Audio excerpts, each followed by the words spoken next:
Dice Romanos 13:7, al que honra, honra.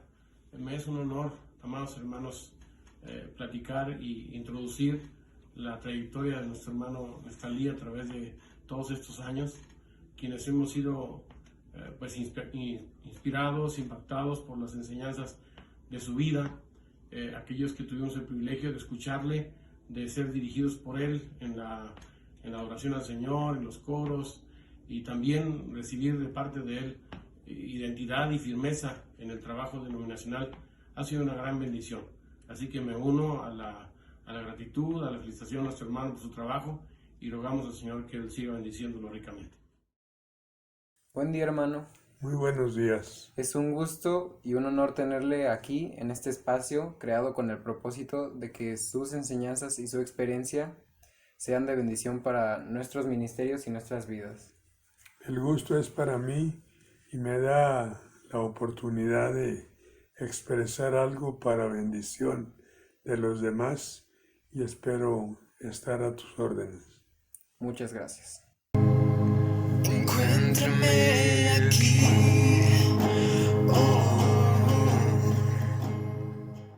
¿Le parece si comenzamos con preguntas sobre su niñez y su juventud? Sí, cómo no.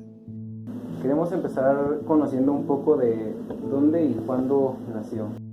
Nací en una pequeña ciudad que se llama Matamoros de la Laguna, en las inmediaciones de Torreón, Coahuila, el 9 de noviembre de 1934. Ok, y ya con este contexto, ¿nos podría contar un poco de más o menos cómo fue su niñez o cómo la recuerda? Pues la recuerdo como una niñez en un hogar con muchas limitaciones, con pobreza, pero siempre el Señor nos ayudó para salir adelante y para tener lo necesario para el diario vivir. ¿Recuerda más o menos cómo era su familia o cómo era su entorno social? Bueno, nosotros fuimos 10 hijos, pero 5 fallecieron pequeños y quedamos 5 para seguir adelante. Nuestra familia tuvo muchos problemas cuando vivíamos ahí en Matamoros de la Laguna y tuvimos persecución. Tuvimos que ir a refugiarnos a la ciudad de Torreón, y ahí colaboramos con la primera iglesia bautista de la ciudad y estuvimos como familia apoyando la obra del Señor. Habíamos tenido en Matamoros, Coahuila, habíamos tenido una misión de la cual mi padre era el encargado, y después fuimos a Torreón y ahí pues pudimos colaborar con la primera iglesia bautista de la ciudad.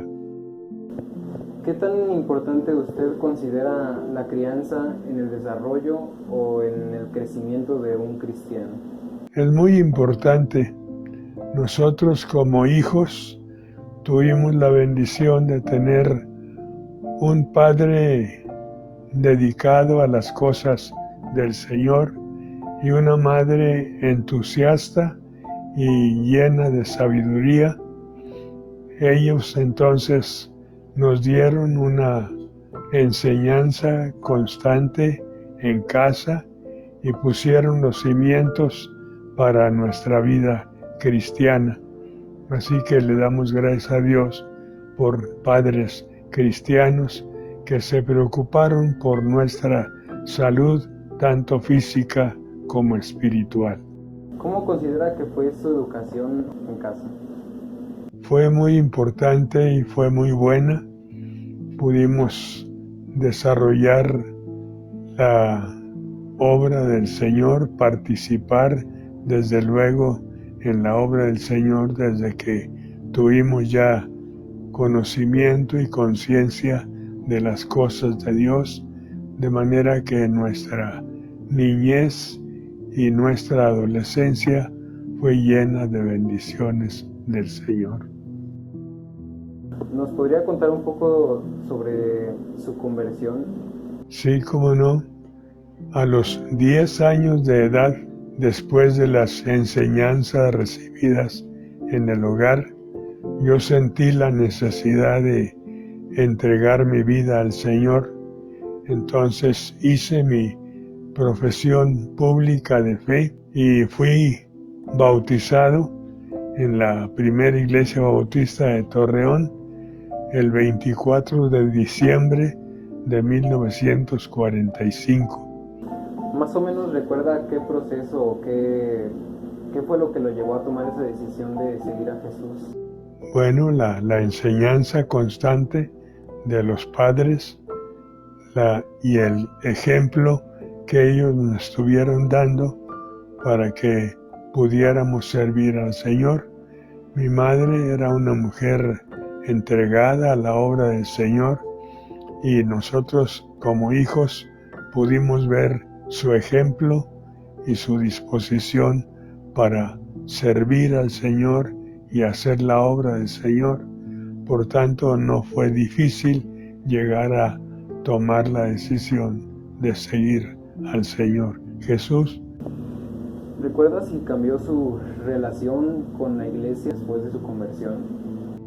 Sí, cuando fui bautizado en el 1945, ahí comencé a asistir al capítulo de la Orden de los Embajadores del Rey, teniendo buenos maestros, entre ellos Isaac Garrido y Viola D. Campbell, que estuvieron dispuestos a conducirnos, a ayudarnos, y yo tuve el privilegio de ser el primer embajador en México.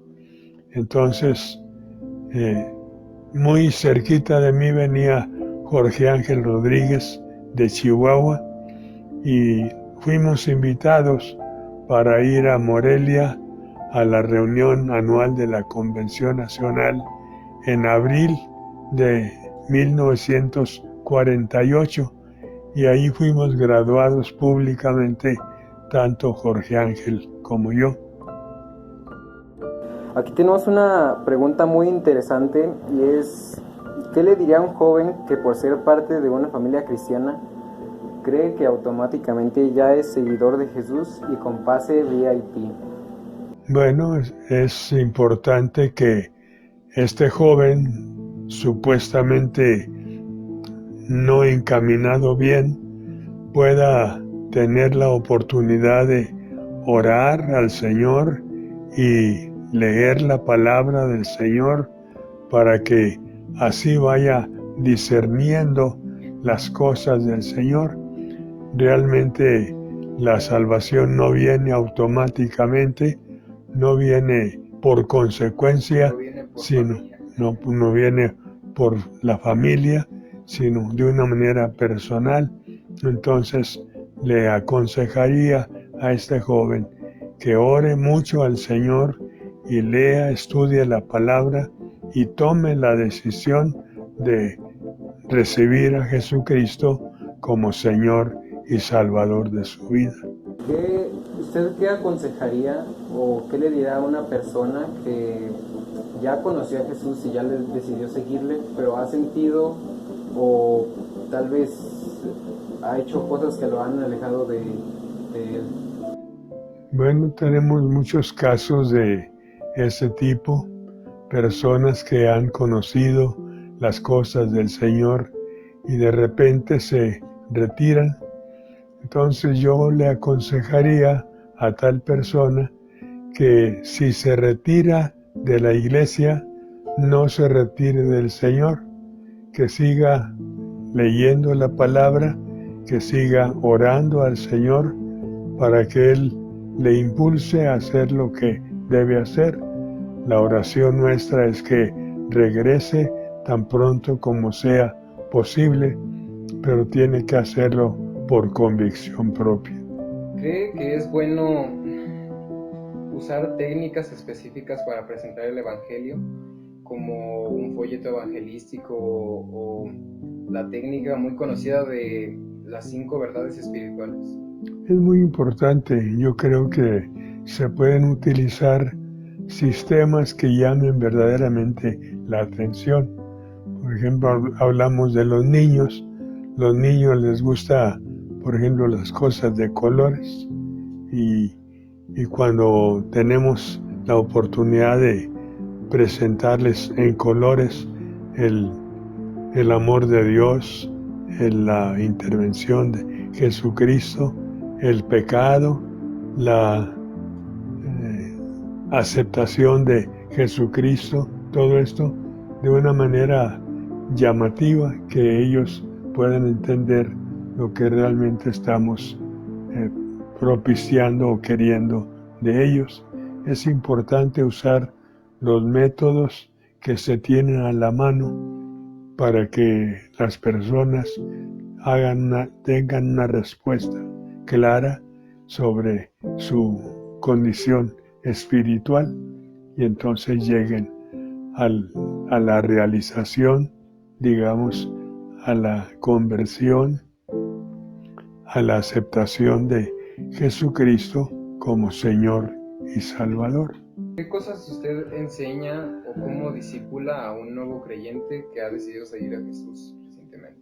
Generalmente a los nuevos creyentes les doy un curso de doctrina básica, ya sea entre 10 y 13 semanas, para que vayan conociendo la doctrina básica de la palabra del Señor y su relación con la iglesia, que puedan entender realmente los pasos que tienen que dar para ser un miembro útil en la iglesia. Entonces, conociendo básicamente la doctrina, ya pueden estar listos para dar el paso importante de ser bautizados.